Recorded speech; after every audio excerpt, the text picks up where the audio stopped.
Our next speaker is no stranger to the Neuropathy Action Foundation. In fact, Jessie Pavelka did such a great job when he was here a couple of years ago that we invited him back. So glad that he's able to be here again to talk about fitness, weight loss, and the importance of exercise.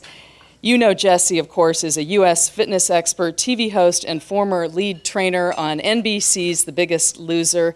And as an internationally recognized fitness expert for more than a decade, he has a tremendous track record of helping people develop practical solutions to lose weight and live a healthy lifestyle. And as a trainer on The Biggest Loser, which is such an inspiring show and so wonderful to watch, he worked with motivating individuals on his team to peel away the layers and get to the core and to understand the why. Please join me now in welcoming Jessie Pavelka.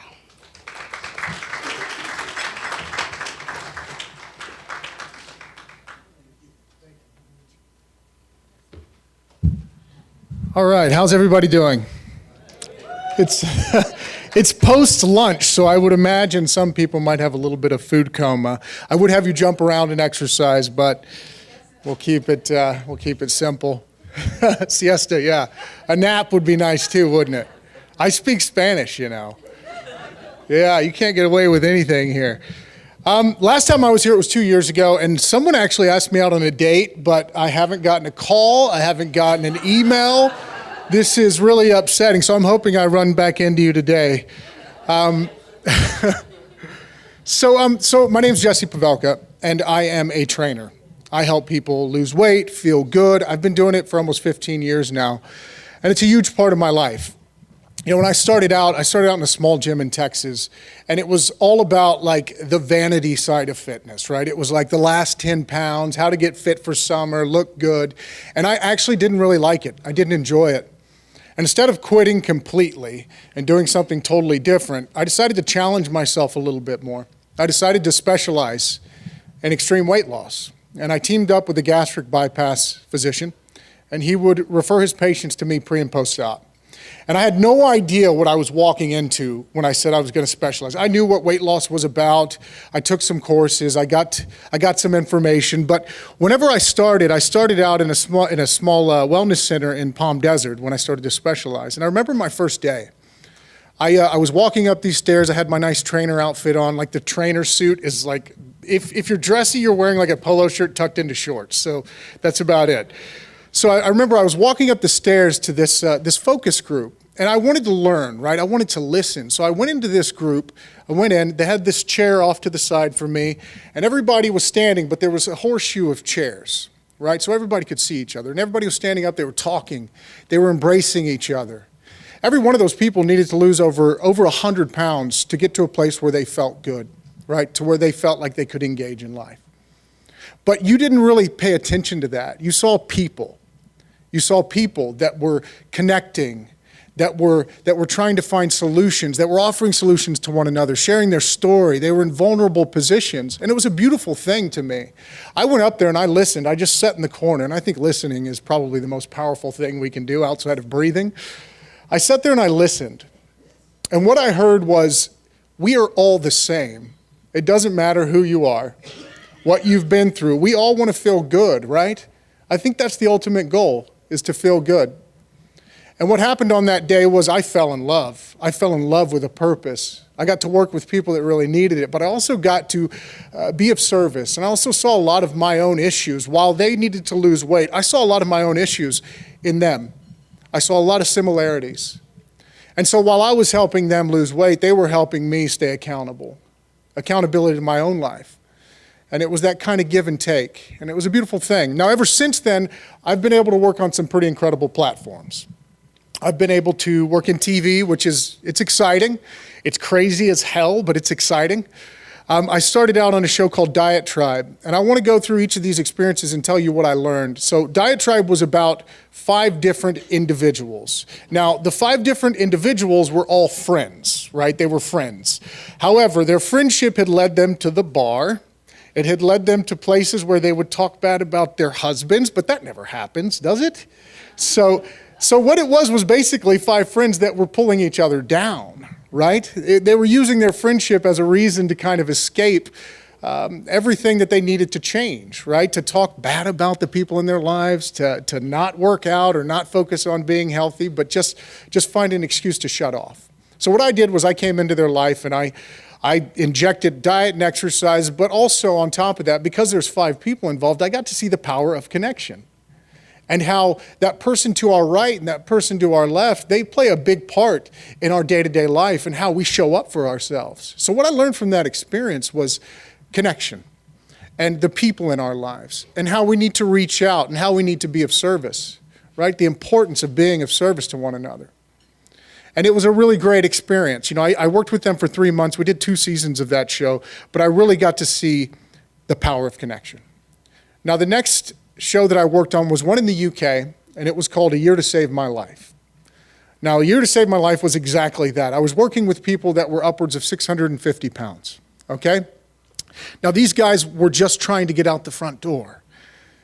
They were trying to get out the front door. They were trying to put their shoes on. And success to them was going down, tying their shoes, and slowly making their way out the front door. That was success. And I had to look at that as success. You know, it's funny, we really kind of, we have these high expectations of ourselves and other people, but really at the end of the day, it's about the small changes, right? It's about like just waking up and like doing one good thing that's good for you, right? One thing, picking that one thing that you can do. And then hopefully the next day doing 2 things. For these guys, getting their shoes tied, getting out the front door, I gave them a high five. The next day, we went a little bit further. Now, some of the people I worked with on this show, they couldn't get out the front door. We just stayed in the house. But eventually, 12 months down the line, I had one of them that did an Olympic distance triathlon. I had another one that that climbed the tallest peak in the UK. So you really get to see what we're capable of if we focus on that one small change, right? Just showing up for yourself, showing up and saying, today I'm just going to do this, and that's success for me. That's what success looks like for me. Now, the last experience I want to go through is The Biggest Loser, and we mentioned that at the beginning of this when they introduced me. The Biggest Loser, while it was extreme in its approach, it was a crash course on diet and exercise, but it kind of exercised all the different elements, right? It was about nutrition and exercise, but it was about mental strength. It was about mindfulness in a lot of ways, really paying attention to yourself, your routine, how you show up for yourself every day, but it also had that connection element to it as well. You know, you had people on your team, and you got to see this very holistic thing happening. Regardless of the weight loss side, you got to see the power of the human spirit. How far do you think you can go, right? How far can you take yourself? What thresholds have you created for yourself? Because I can tell you this, however far you think you can go, you can probably go a little bit further. You can probably do a little bit more, right? It's scary. Trust me, it's scary once we break through thresholds, because then all of a sudden it's like, oh, wait a minute, now I got to do that because I can. But it's pretty incredible what happens when we actually just take it that little bit further, the confidence we gain. You know, when we walk in a room, we're like, I did this, right? So that's what I learned from that experience. Whatever we think we can do a little bit more. And for me, that's a beautiful thing. Now, out of all of this, I think it's really important to point out that strength comes in many different forms, right? There's physical strength, but then there's strength of will. Strength of will. And exercising all the different parts is important. We can go to the gym and we can exercise, or we can go sit in a decision where it's this way or that way. This way's bad, this way's good. And that moment that we say, you know what, I'm going to go this way today, we're exercising strength of will. We're strengthening our willpower and our discipline. We're saying that we deserve something, right? So strength comes in many different forms. Now, on top of that, I also learned that there are a lot of different approaches to health, right? Everybody has their own way. One person might run a marathon. The other person might go for a 5 to 10 minute walk in the morning. Neither one is wrong. We all want to feel good, though. The scale does not tell you that you feel good. The scale will let you down every time. I think if we can get in touch to how we feel every day because we've shown up for ourselves, because we've focused on all the parts of what add up to true health. And here's what they are. I probably should have let you know earlier. Eat, sweat, think, connect, right? Food, movement, mind, power, and family. You know, I think we look at as health as this diet and exercise approach. There are much more things going on that add up to true health. It's about how we show up here, our mindfulness, our mind power. It's about how we connect and who we connect with, right? Who are the people in your lives? How are you connecting with them? I say, look, there are 4 different ways we connect, right?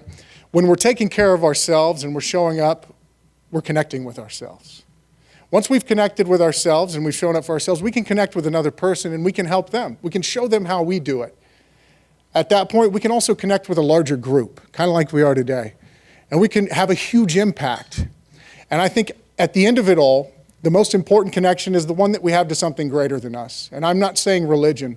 I'm saying nature. I'm saying spirituality. Connect to something greater than you. I think that is essential to our success, to feel good. And I think that's why we're all here, is because we want to feel good, right? We want to feel good. Now, recently, I've been forced to kind of look at my work and I guess see what was at the core of it all. You know, what's at the core of the shows, but also just the people, the one-on-one, the one-to-one work that I do with people. And I've got a question for you. What is the common thread that runs between the person that crosses the finish line, the one that finishes the book, the one that finishes the art project, right? What is the common thread that runs between all of those?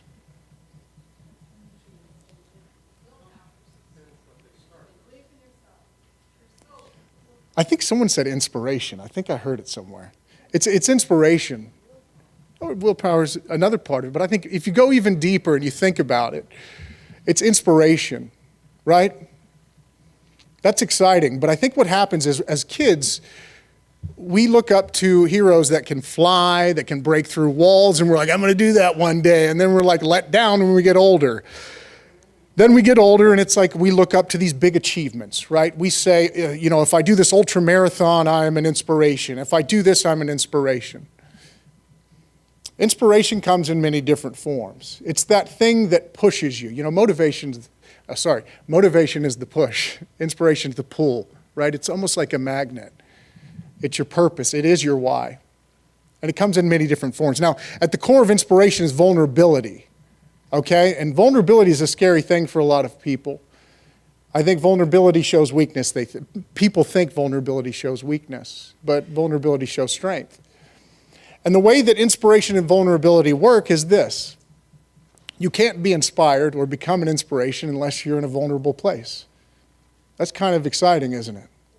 A person in a vulnerable state or position can both be inspired and become an inspiration. A person in a vulnerable state or position can both be inspired and become an inspiration. Think about that.